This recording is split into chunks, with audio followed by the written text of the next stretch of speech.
घर के हॉल में बीचों बीच माँ की तस्वीर पर माला चढ़ी हुई थी। चारों बहनें रिया, स्नेहा, निवेदिता और काव्या बुरी तरह रो रही हैं। राजीव कोने में उदास खड़ा था। उसके पास में कुछ आसपास की औरतें भी खड़ी थीं।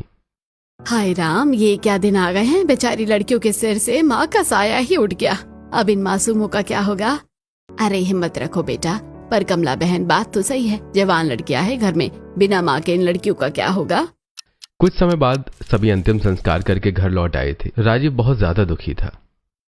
देख राजीव बेटा, जो होना था वो तो हो गया, पर अब इन 4 जवान बहनों की जिम्मेदारी तेरे कंधों पर है। हम तो तुझे यही सलाह देंगे कि तू जल्दी से जल्दी अब शादी कर ले। शादी आंटी, अभी माँ को गए 1 दिन भी नहीं हुआ है और आप। अरे बेटा, दुनियादारी ऐसी ही चलती है। बच्चियों के सिर पर माँ का साया होना बहुत जरूरी है। और कहते हैं ना, भाभी भी तो माँ के समान होती है। तेरे घर में एक औरत आएगी तो घर संभल जाएगा। ऐसे ही 1-2 महीने बीत जाते हैं। शाम का समय था। राजीव अपने पिता सुरेश और अपनी बुआ सीमा के साथ डाइनिंग टेबल पर बैठा था। देख राजीव, भाभी को गुजरे हुए 2 महीने हो गए हैं। अब तुझे शादी करनी ही पड़ेगी। बुआ, अभी रिया और स्नेहा के करियर का टाइम है। काव्या कॉलेज में है। मैं अभी अपनी लाइफ सेट करने के बारे में कैसे सोच सकता हूँ। बेटा, बहन तेरी छोटी है और आज का जमाना ठीक नहीं है। घर में एक बड़ी औरत का होना बहुत जरूरी है। मैं नहीं चाहती कि ये बच्चियां बिना गाइडेंस के किसी गलत राह पर चली जाए। तेरी बुआ सही कह रही है राजीव। मैं भी जॉब पर रहता हूँ, तू भी ऑफिस में रहता है। ठीक है बुआ, आप अपने हिसाब से ही देख लो। आपको जैसी लड़की समझ में आती है, जो मेरे घर और मेरी बहनों को संभाल सके, मुझे कोई ऐतराज नहीं है। कुछ दिनों बाद सीमा सुरेश को फोन लगाती है। हेलो भैया, अरे मैंने राजीव के लिए एक बहुत बढ़िया रिश्ता देखा है। अच्छा कैसी लड़की है?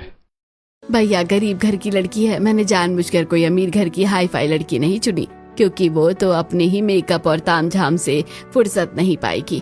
तो घर और नंदों को क्या खाक संभालेगी। ये लड़की एकदम सुलझी हुई है और संस्कारी है। बस एक ही दिक्कत है। क्या दिक्कत है? रंग की थोड़ी दबी हुई है, मतलब सांवली है, थोड़ी काली सी है। अरे बहन, मुझे अपने घर के लिए बेटी और बहू चाहिए। मुझे कोई दिक्कत नहीं है। अगर लड़की गोरी होती है तो भी कोई दिक्कत नहीं है, और अगर लड़की काली है तो भी कोई दिक्कत नहीं है। बस अच्छे संस्कार होना चाहिए लड़की के अंदर।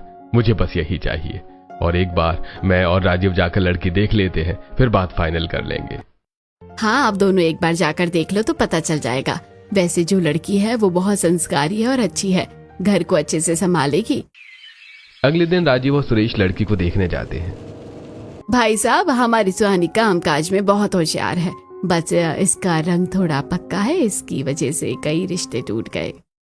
आंटी जी, मुझे कोई फेयर एंड लवली का एड थोड़े शूट करना है जो मुझे गोरी लड़की चाहिए। मुझे एक सिंपल लड़की चाहिए जो मेरी बहनों का अच्छे से ध्यान रख सके। मेरे कहने का मतलब यह है कि मुझे अपने लिए सिर्फ एक बीवी नहीं, बल्कि अपनी 4 बहनों के लिए एक माँ और एक दोस्त चाहिए। मैं इसे खुश रखूंगा, ये मेरी गारंटी है।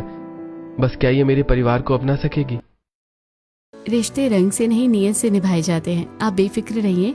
मैं आपकी 4 बहनों का अच्छे से ध्यान रखूंगी और घर का भी अच्छे से ध्यान रखूंगी। देखिए, हमें तो जो लड़का है वो पसंद है। अगर आपको हमारी बेटी पसंद है तो फिर रिश्ता पक्का करते हैं। हमें भी आपकी लड़की बहुत पसंद आई। रंग से कुछ नहीं होता, बस व्यवहार अच्छा होना चाहिए। हमारी तरफ से भी रिश्ता मंजूर है। अब अच्छा मुहूर्त ढूंढकर दोनों की शादी कर देते हैं। कुछ हफ्तों बाद सुहानी और राजीव की शादी हो जाती है। अगले दिन सुबह सुहानी किचन में अपनी पहली रसोई बनाने के लिए जाती है। तभी चारों नंद किचन में आती हैं।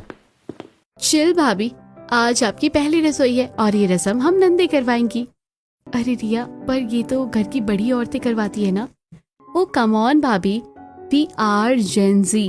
हम अपने रूल्स खुद बनाते हैं। और वैसे भी भाभी, अब आप ही हमारी मम्मी जैसी हो। इस घर की असली बॉस लेडी और करता धरता आप ही हो। थैंक यू गर्ल्स, प्रॉमिस मैं तुम चारों को हमेशा अच्छे से ध्यान रखूंगी। दोपहर का समय हो जाता है। हॉल एकदम सजा हुआ था। सुहानी सोफे पर बैठी हुई थी। बेटा, घर में कोई बड़ी औरत नहीं है, ये मुंह दिखाई की रस्म कैसे होगी? रिलैक्स पापा, मम्मी नहीं है तो क्या हुआ, हम नंदे हैं ना, हम करवाएंगे अपनी भाभी की मुंह दिखाई। तभी कमला और विमला मुंह दिखाई करने के लिए वहां आती हैं। बाप रे बाप, कितनी काली भाभी लेकर आई हो तुम लोग। अरे राजीव को इससे अच्छी लड़की नहीं मिली क्या? देखना, इसके रंग की तरह इसका मन भी ना एकदम काला हो। एक्सक्यूज मी आंटी, कैसी बातें कर रही हैं आप? हमारी भाभी इस घर की लक्ष्मी है। रिलैक्स काव्या। आंटी जी, आपको मुंह देखने के लिए बुलाया था, अपना टॉक्सिक जहर उगलने के लिए नहीं। आप चुपचाप मुंह दिखाई का लिफाफा रखिए और गेट से बाहर जाइए। हाय राम, आजकल की लड़कियों की तो जुबान ही बहुत चलती है। चलो कमला। दोनों वहां से चली जाती हैं। कुछ महीने ऐसे ही मजे में बीत जाते हैं। काव्या, तेरा सैंडविच रेडी है, बैग में रख दिया है, लेट मत होना कॉलेज के लिए। थैंक्स भाभी। रिया, तुम्हारी वो पेंटिंग वाली फाइल्स मैंने तुम्हारे स्टूडियो वाले रूम में सेट कर दी है, और स्नेहा तुम्हारी डाइट वाली ग्रीन टी टेबल पर है। भाभी आप सच में मैजिशियन हो यार। अरे सही बात है, तुम लोगों ने तो अपनी भाभी को रोबोट समझ लिया है। अरे चिल करो मिस्टर हस्बैंड, मुझे ये सब करने में मजा आता है, आखिर ये मेरी गर्ल्स हैं। कुछ समय बीत जाता है। सुबह का समय था। सुहानी किचन में खाना बना रही थी और टिफिन भी पैक कर रही है। तभी स्नेहा खुश होकर किचन में आती है। भाभी, ओ माय गॉड, भाभी मेरी जॉब लग गई। फाइनली मुझे वो एचआर वाली जॉब मिल गई। एक्सक्यूज मी मैडम, अरे सगे भाई की कोई वैल्यू नहीं है क्या इस घर में? सीधा भाभी को ब्रेकिंग न्यूज दे रही हो। मैं तो जैसे हूं ही नहीं यहाँ पे। अरे भैया चिल, भाभी हमारी सिर्फ भाभी नहीं है, हमारी भाभी मम्मी जैसी है। सुबह उठकर काव्या की चोटी बनाने से लेकर कॉलेज भेजने, हमारी शॉपिंग का ध्यान रखने और टिफिन पैक करने तक सब कुछ तो भाभी संभालती है। तो ये गुड न्यूज सबसे पहले भाभी ही डिजर्व करती है ना। तभी काव्या और निवेदिता वहां आ जाती हैं। गाइस, मैंने अपनी क्लास में टॉप किया है और मेरा भी ऑफिस में प्रमोशन हो गया है। Wow girls, this is amazing. आज तो पक्का मेरी तरफ से सबको पिज्जा पार्टी मिलेगी। मानना पड़ेगा सुहानी, तुमने इस घर को ही बदल दिया है। कुछ महीने ऐसे ही खुशी खुशी बीत जाते हैं। स्नेहा अपने ऑफिस की कैंटीन में एक लड़के कुणाल के साथ बैठी थी। दोनों साथ में सैंडविच खा रहे थे और हंस रहे थे। तुम्हें पता है कुणाल, तुम मुझे सच में बहुत अच्छे लगते हो। You are very good man. उधर निवेदिता को भी अपने ऑफिस का एक लड़का अमन इम्प्रेस करने की कोशिश कर रहा था। निवेदिता भी अमन को पसंद करने लगी थी। कुछ भी कहो, अमन अच्छा तो है और मेरे साथ ही जॉब करता है। आई थिंक मुझे उसके साथ रिलेशन में आना चाहिए। शहर के एक बड़े कैफे में रिया रोहन के साथ बैठी थी। रोहन एक मार्केटिंग मैनेजर था। रिया, सच में तुम कोई स्पेशल गर्ल हो। थैंक्स रोहन। वहीं कॉलेज के बाहर काव्या अपने क्लासमेट आर्यन के साथ गोलगप्पे खा रही थी। दोनों बहुत खुश लग रहे थे। तुम्हें पता है आर्यन, मुझे गोलगप्पे खाना बहुत अच्छा लगता है, ये मेरे फेवरेट है। ऐसी कुछ समय बीत जाता है। रात का समय था। पूरा परिवार एक साथ बैठकर खाना खा रहा था। रिया बेटा, अब तो तेरी जॉब भी लग गई है और तू सेटल भी हो गई है।